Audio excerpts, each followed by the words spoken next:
Cool. Okay, so my name's Craig. I've been coming to Macaduk for a few years now, and this is the first time that I'm actually presenting something. So thank you for coming along. Thank you very much. Yeah. So, oh, click on the right thing. And then, yeah, these, right, there's the doober. Right, okay. I keep forgetting about this. Yeah, don't do the Joker thing. Where Here we go. Here we go. Okay, and then there's a reason for this being a bit of a faff. And that being, the core of this and the inspiration for doing this talk is that I was diagnosed with ADHD about 2 years ago now, intensive type, which has had a massive difference on my life, and it's explained an awful lot, as with many people who have been diagnosed with ADHD, with autism, other relating similar conditions at my stage of life.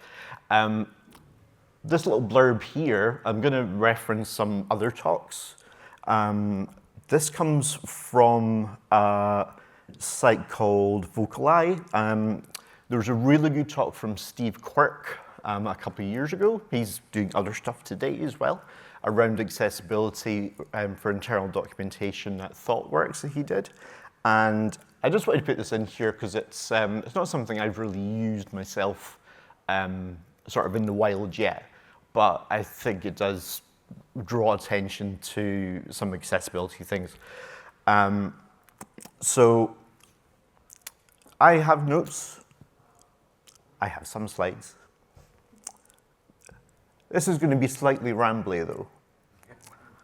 So I've been planning on doing this for a long time, and I have put a lot of thought into it, and I've had a lot of inspiration from other talks that I've seen. There's a fantastic one last year, which I'll mention in a moment, from other people I've met, a sort of disproportionate number of friends I've made and people I've met in the last year or so have also been neurodivergent. We seem to find each other, a bit like my dog Podrick, who seems to find other doodles. Oh, and of course, yeah, I should have thought of things like that as well. So,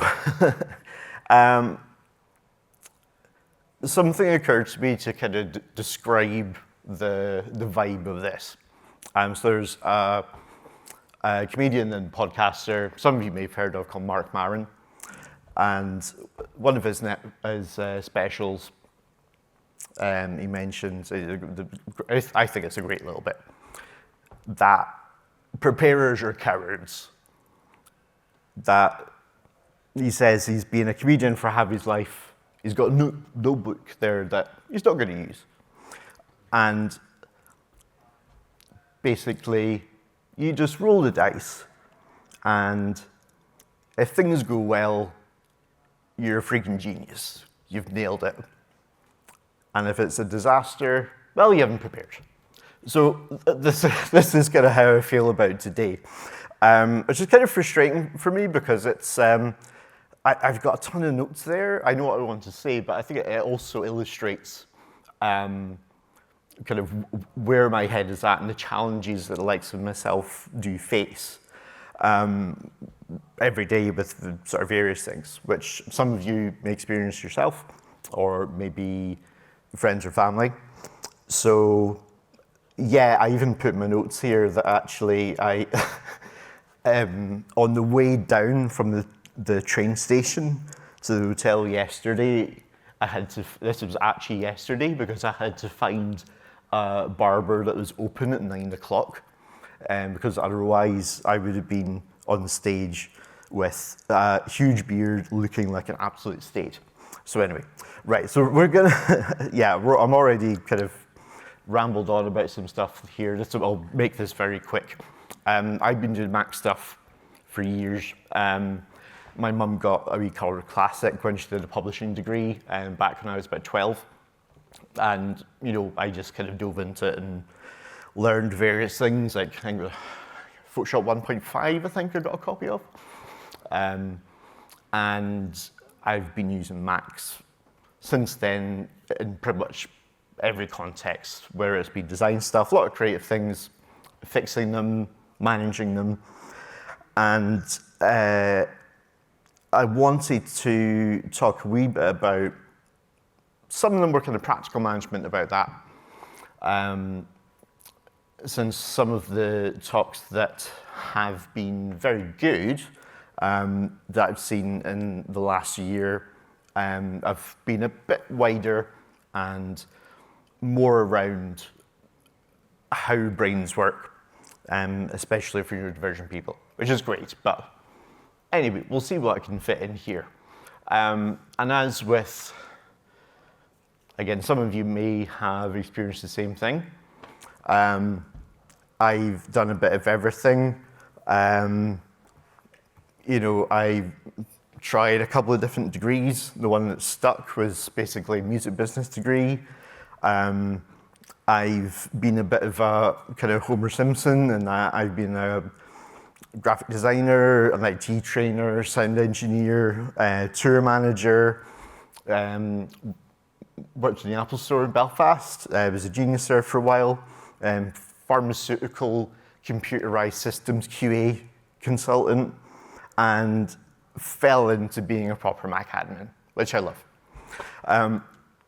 So this is the stuff I want to mention.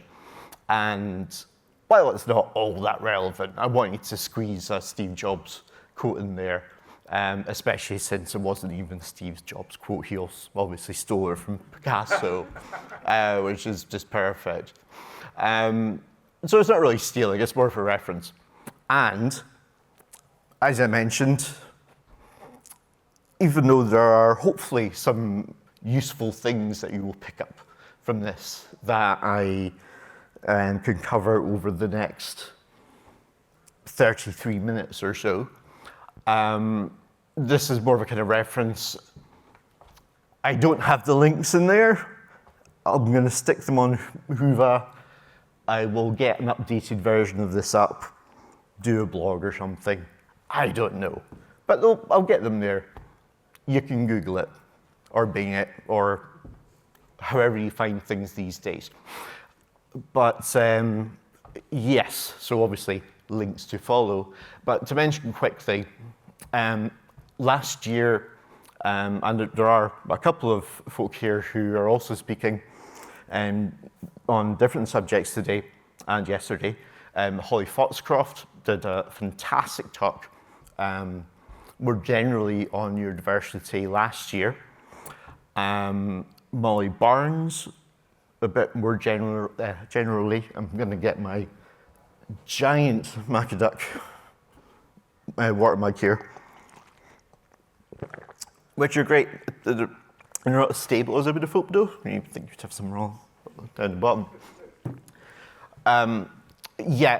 Molly, just from my notes here to remind me, has Usher syndrome and issues with sight, hearing, various things around her disability, and that was absolutely fascinating to hear about in terms of her challenges and the responsibilities that we have really as Mac admins or associated IT professionals in terms of making tools as available as possible for everybody. I mentioned Steve Quirk. He's done loads of stuff at MacDuck over the last few years. Again, this year, I can't remember what it is, but he did a great one on accessibility and technical, well, not so much technical writing, but internal documentation for ThoughtWorks, where he's at. And Rowan Quigley, now this is fascinating. He is from Melbourne. I don't think they work together, but a friend of his Marcus Ransom is actually doing another talk at the moment elsewhere, and he sometimes presents the Mac Admins podcast. I happened to hear that a few months back and realised that I'd met Rowan 2 years ago here, just chatting over a beer at Shelter Hall. And he'd happened to be over, and he's a Mac admin for, I think it's a hospital in Melbourne, because he's a huge Eurovision fan. And he'd been, if any of you have met him or seen anything on LinkedIn or whatever, and I love the guy and really knows his stuff. But yes, he appeared on the podcast, and coincidentally, it must have been around the same time. It sounds like, and I messaged him on LinkedIn about this, he had a very similar journey in terms of his diagnosis around ADHD. And he did a great presentation at JNUC last year, which was, I would certainly look up along with the other talks, which you'll find on YouTube or elsewhere. So there's been a lot of stuff that I've seen like this, and I've thought, well, even if maybe what I have to talk about is not a million miles away, everybody's perspective is different. And there were a few things I wanted to cover in addition to that. How are we doing for time? Yeah, I mean, I obviously haven't gone through and timed this either, despite, what's happening here? Okay. Like I said, I've, Keep moving your mouse. although this happened to Tom British. Yeah, I did. It's not just me. Yeah, I just need to move a trackpad every few minutes. Where was I? Indeed, let me look at my notes. Next slide. Button. Okay, here we go. I am not a healthcare professional. So there are things I'll be talking about which I plan to be a bit more maybe detailed about, but certainly just by the by as I hopefully stick to my notes or as they come into my head. I do tend to research things around the various health things I experience.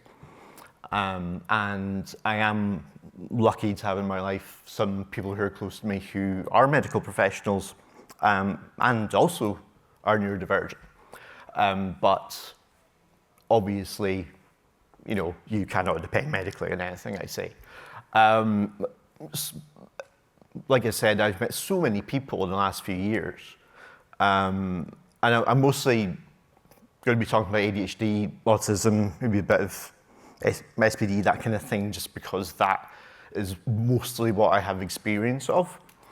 However, a lot of the things I mentioned are applicable to many neurodivergent people and people with other disabilities, long-term health conditions. So, yeah, I was going to reference stuff. I haven't said that.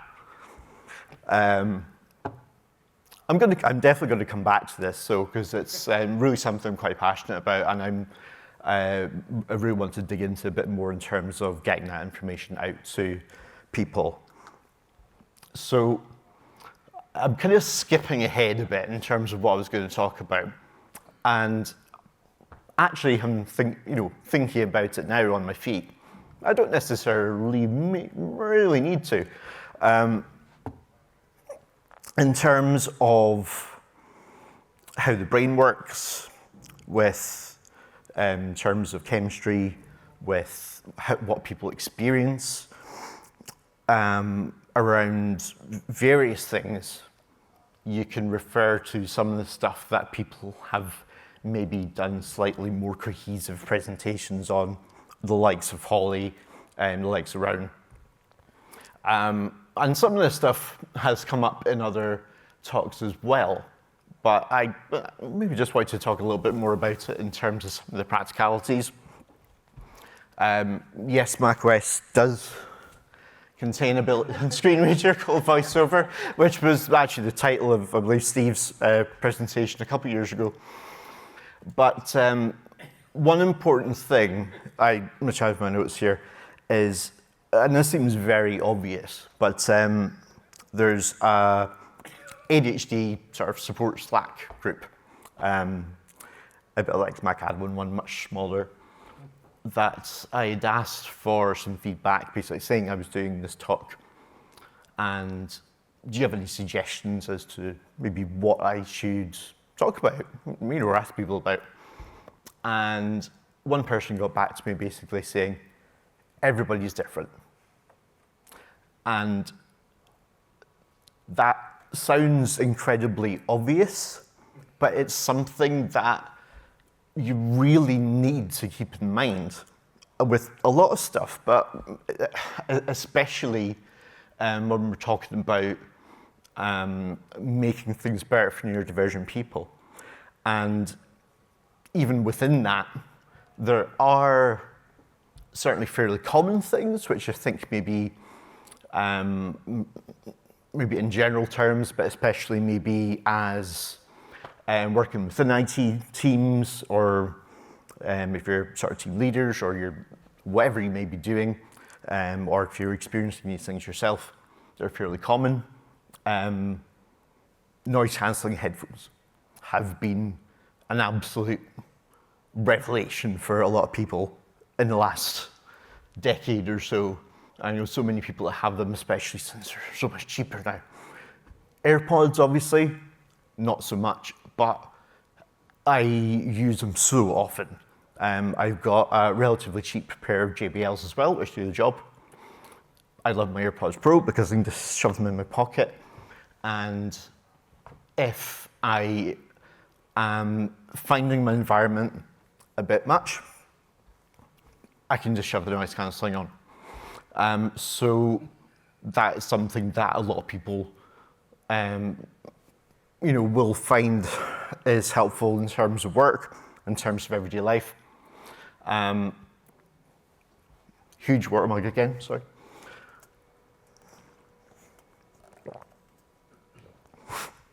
So, yeah, we're jumping around as I was kind of, in the last hour, I was kind of expecting, since this is less structured than I thought it would be, even though, like I said, I've considered this a lot in the last while. But, yeah, we'll cover it a bit here. So, yeah, I mean, I think this is a little bit of a interim sort of practical conclusion as to some stuff I was briefly going to cover before. So, like I said, the headphones thing. There are some other things which have come up in other talks. Excuse me. Today and yesterday and last year, around environments, especially your sort of stereotypical office environment, fluorescent lights, that kind of thing. And one thing I really wanted to get in, I didn't really manage to kind of squeeze in. So I'm going to just do, how are we doing? Yeah, I can get this in here. Is a quick description. I think I'm using myself as an example, and maybe some others to know, that coming back to everybody is different. So when we talk about ADHD, which is has a slightly bigger profile than it used to here in the UK and elsewhere, there are certain preconceptions about it. So the stereotype being, disruptive schoolboys, then getting put in Ritalin. And that's a thing. That's one of my cousins.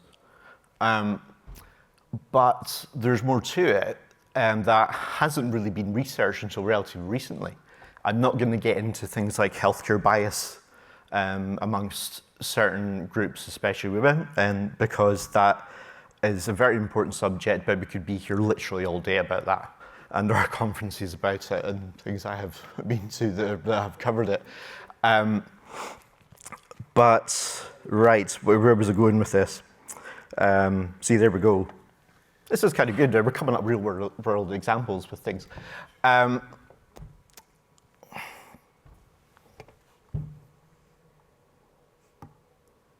No, it's gone, literally. I'm going to go back to my notes. Oh, no, okay, right, here we go. So, what would have been in my notes? There is basically, go and search for it. There's a really good graphic I was going to try and squeeze in, and there's actually some more recent ones that are a bit more sophisticated around traits. So, there are your stereotypical traits around people with ADHD, and the hyperactivity being a core one. And hyperactivity can mean many different things. It can mean just a bit of a tick, and just being a bit restless. It can be not being great in terms of managing money. It doesn't necessarily mean, there's maybe a few people who are getting this. And actually, I mean, I think, a slightly, a kind of light example for me is, with most of us are probably, UK based or Europe. So you're probably aware of like Lidl and Aldi, supermarkets who have a middle aisle of kind of random stuff that they change every week. And it might be tools, it might be fishing equipment, it might be stuff for horses, whatever. And it's things like, so for the likes of me, I have an attentive type ADHD, so my hyperactivity tends to come from maybe just being a bit restless, or there is a smaller angle grinder than I have. I don't really need it, but I've got a big one, but it's cordless, but it doesn't use the same batteries as all the other power tools I have. And then having a bit of an internal conversation as to whether I'm going to buy that. And if it's not a good day, then I might. But then another example here, come on, wake up. There we go. And a slightly more serious one, and this actually comes back to the headphones thing. For some reason, the Aldi round the corner from my mum's house in Edinburgh, the announcements for till number 4 is now open is really loud. And the fluorescent lights are really bright. And genuinely, sometimes, if I'm in and I'm a bit stressed, and that hits, that's too much for me, and I need to get out. So, right, another thing today. Wooden coffee stirrers. They are, so I'm not going to go into this in great detail, but in terms of trying to eliminate plastic, etc., cool, good. I hate wooden cutlery. I don't have an issue in general with wood. I can put shelves up and stuff, but seriously touching that is really uncomfortable. So this is what I was doing earlier, was putting the sugar packet on it. It might sound like a silly thing, but it's genuinely uncomfortable for me. And I'm not gonna, probably don't have time to get too deep into this. I definitely don't.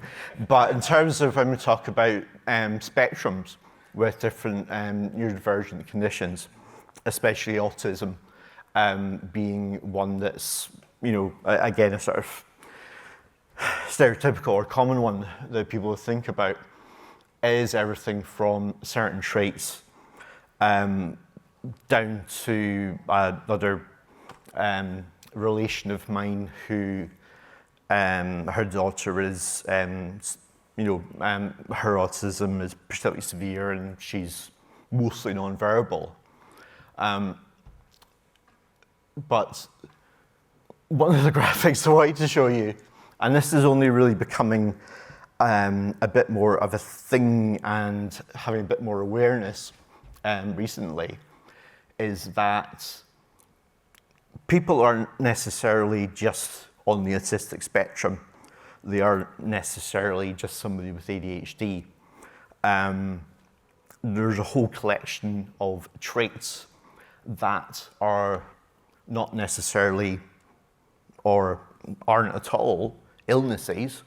They're just differences. Coming back to that everybody's different.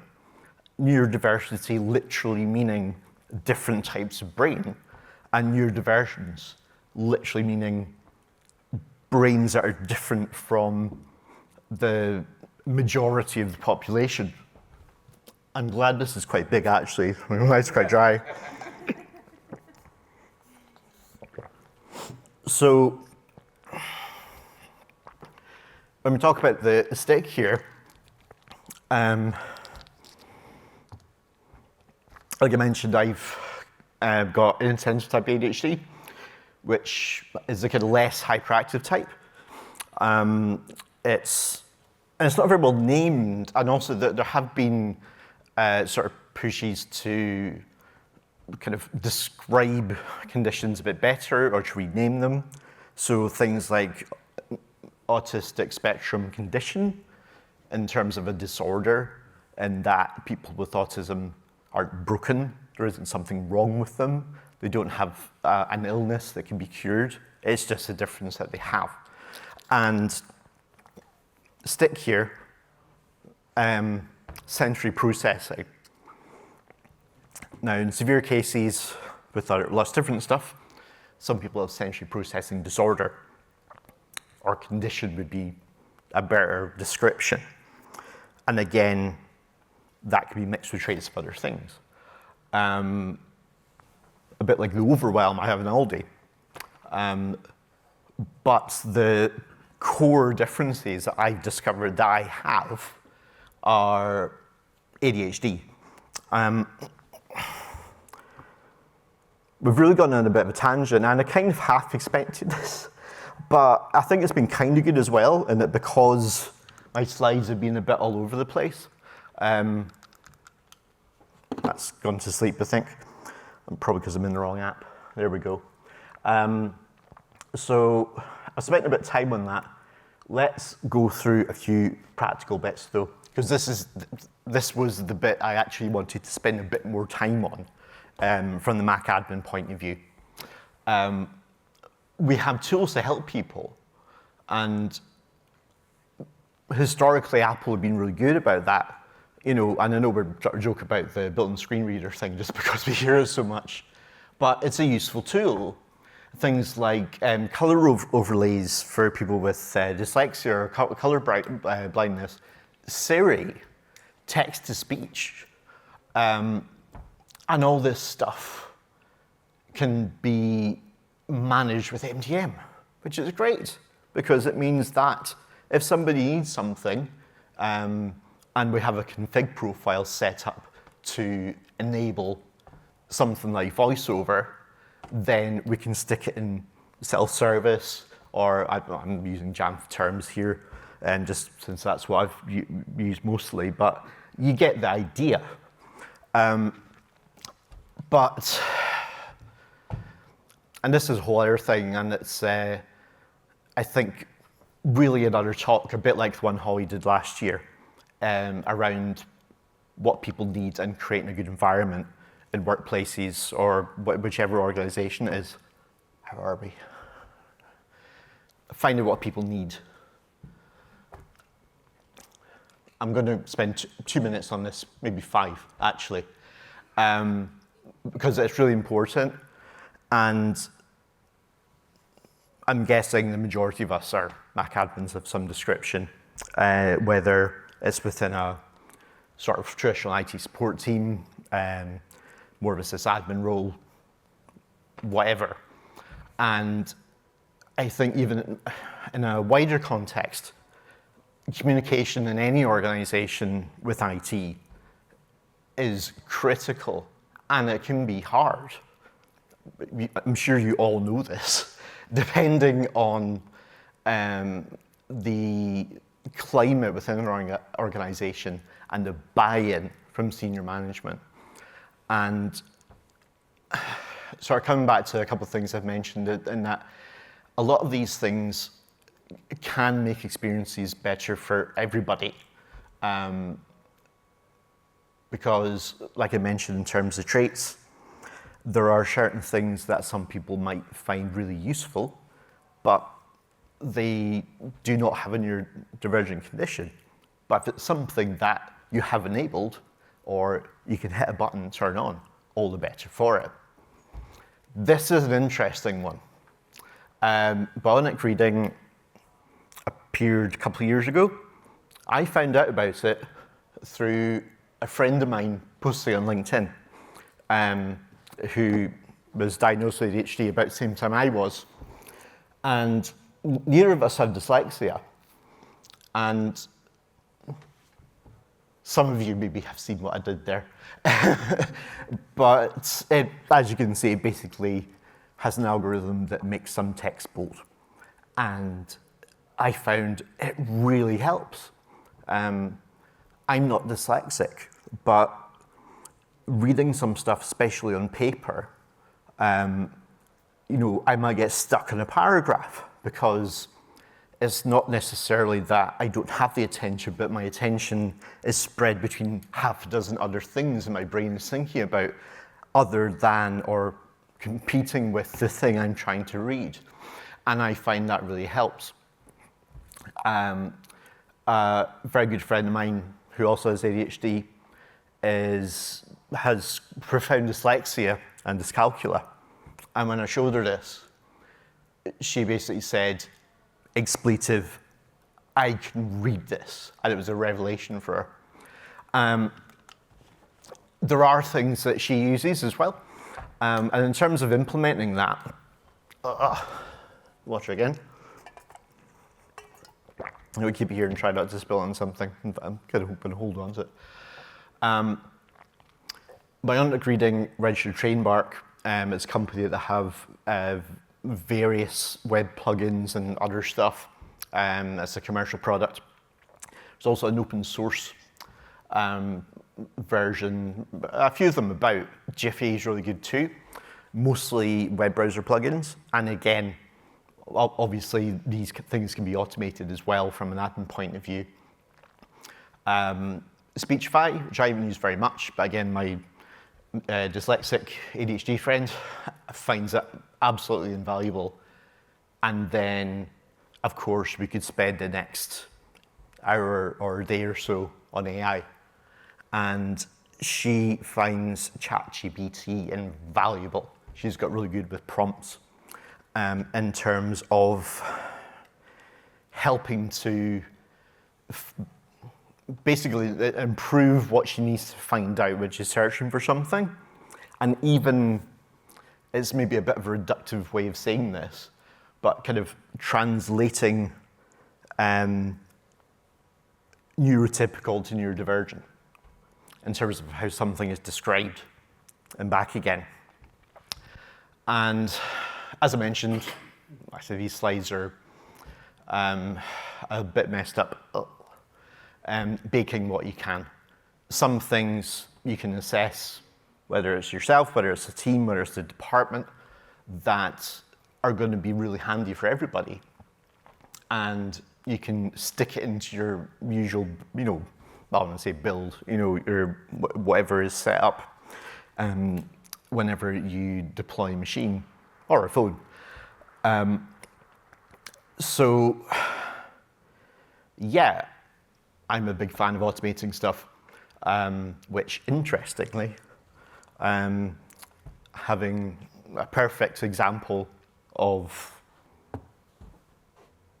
6 minutes, 5.5 of Macaduck, meeting new people, and meeting Mick here last night, and having a long chat about this kind of thing, partly around things like hyperfocus, motivation, dopamine, things like that.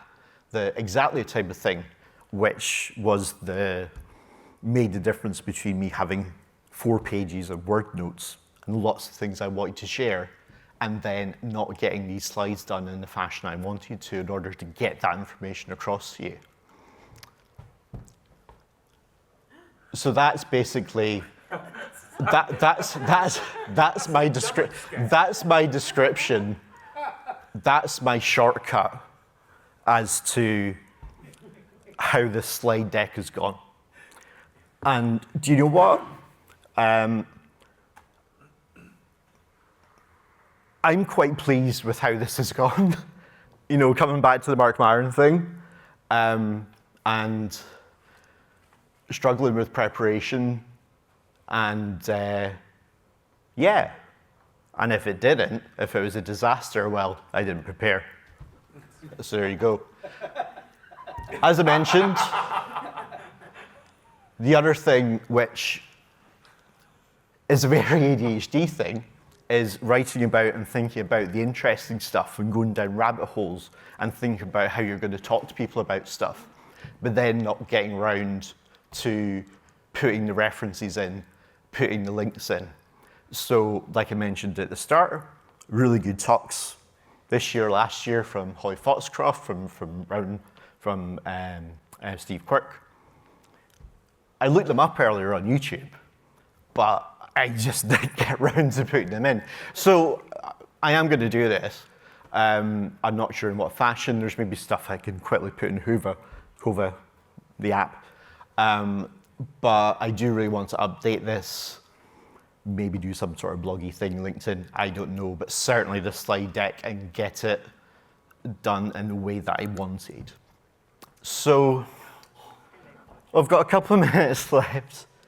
I probably told some of you about that I know from here about Pod. I just remembered that kind of side eye look, and are you going to ask any questions? But I also wanted to give some quick thanks as well to the MacDuck team. Asked me to come and speak to you today, especially kind of given how this has gone, which I'm kind of pleased with, and then, you know, I don't know how much some or all of you have gotten out of it.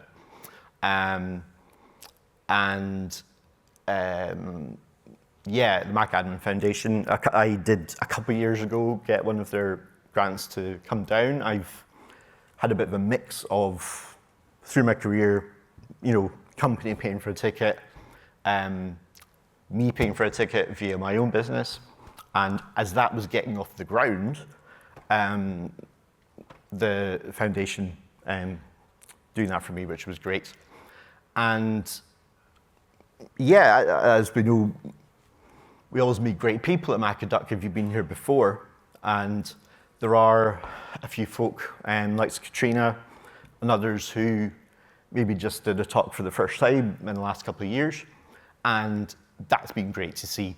And especially if any of you had managed to squeeze into that talk about the foundation anniversary with Tom Bridge yesterday. You know, I think that was quite, you know, inspirational in terms of our community and the support that's there for each other. I think that's my last slide. Yeah, it is. So, 1 minute, 50 seconds. Has anybody got any questions? Yeah, I'm really interested in the self-service aspect of accessibility features. I've never thought of that, so thanks for that. Cool. What kind of things would you say to prioritise in that, or just throw everything you can think of in there? That's a good question, and I think that comes back to something slightly bigger, which is having a good relationship with your users, with other teams, in terms of what people need, and you know, seeing what you can implement, which is going to be beneficial to the most people possible. But obviously, like you said, you know, people will come to you saying, you know, I could do with this, it will help me. And it's just really going to depend on what people need and what the best way to deploy it is. And as I was talking to Mick about it last night, the likes of ourselves tend to want to do that as efficiently as possible and not just go and install something like a plugin on a web browser on their machine. And the likes of self-service, however that's done, through a script or a config profile, wherever it is, and whether it's something that just one person or 10 people or a whole department needs or can make use of, the more automated it can be, great. So it depends, I guess, the short answer. And the built-in stuff certainly, anything that's within the scope of Apple's MDM framework, regardless of what MDM system you're using, to varying extents should be fairly straightforward. But off the top of my head, certainly I think some of the web plugin stuff, certainly around like Bionic Reading, and in terms of the native tools like VoiceOver, but even in terms of control with Siri, again, this is a conversation. I'm not going to get into this since I'm 1 minute 11 seconds over time, as around controls, around enablement for Apple Intelligence and Siri, and how that might benefit people. And that's obviously a bit of a bigger conversation within our community, but within your organization as well. So, yeah. And very quickly, actually, just as a bit of a sort of counterpoint to, when I was talking about engaging with other teams, and the difficulty with that, and it can be difficult for people to advocate for themselves and ask for what they need.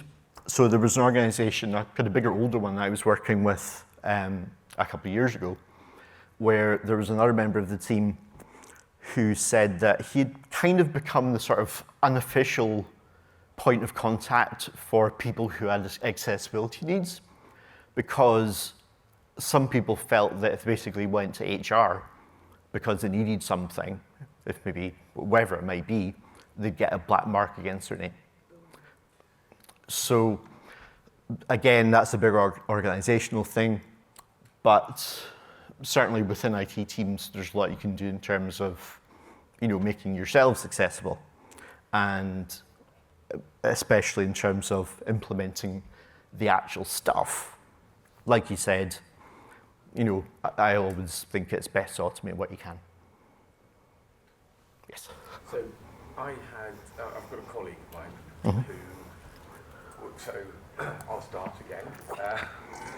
We've got a workplace accessibility team. Cool, good. Where I work. And they try so hard to do the right thing. Challenges they've been up against, security are looking over their shoulder the whole time. Everything that they want to use, security goes, I don't know about that. For instance, until very recently, and I mean, I'm looking at my watch recently, we couldn't use Bluetooth. Okay. Yeah, Bluetooth now. That meant all those people with hearing impairments who had spent, in some cases, thousands of pounds on some hearing aids that were Bluetooth, got no benefit from them at work, which was there. Anyway, I had a colleague of mine working on the Mac OS team, and the accessibility people reached out to him and said, "Look, can you just tell me what's built into the OS that works in accessibility?" He did one of the best pieces of documentation about Mac OS that I have ever read in my life. It was a Confluence page, and it linked off to things, and it had really clear, concise detail. And security just shat on the entire because when you mention Siri, they immediately think Siri takes all its data, throws it up to Apple. He even put in all the Apple stuff saying this is on device. this happens on device. Like text to speech is on device. Yeah, It doesn't absolutely. go off plan. So that was the background. My question is, do you have any tips and tricks for convincing security teams that accessibility is not actually weakening security? If anything, it is strengthening security. Yeah. Sorry, guys. We are going to have to swap over. However, Okay. the room next door is free, so if you want to carry on with the Q&A in there, that's absolutely fine. Sorry, it's just Absolutely. the timing. Absolutely. Yes. No, that's cool. We've got a quick